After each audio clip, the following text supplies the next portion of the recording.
Mahigit 100 truck na ng basura ang nakukolekta ng MMDA simula September 1 dahil sa bahang dala ng bagyong Enteng at Habagata.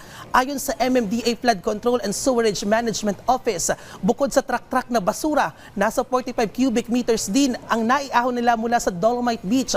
Pero hindi naman masyadong napinsala ang mga lansangan sa Metro Manila kumpara noong bagyong Karina dahil sa 24/7 operations ng mga pumping station. Gayun din ang regular na maintenance ng mga waterway tulad ng dredging, desalting, paglilinis ng waterway at patuloy na monitoring sa mga daluyan ng tubig. Sa kabila nito, nagpaalala pa rin ng MMDA na malaki ang may tutulong ng disiplina sa pagtatapon ng basura para maibsan ang matinding pagbaha tuwing panahon ng tag-ulan. Ng disiplina sa pagtapon ng basura, na huwag magtapon ng basura sa mga waterway.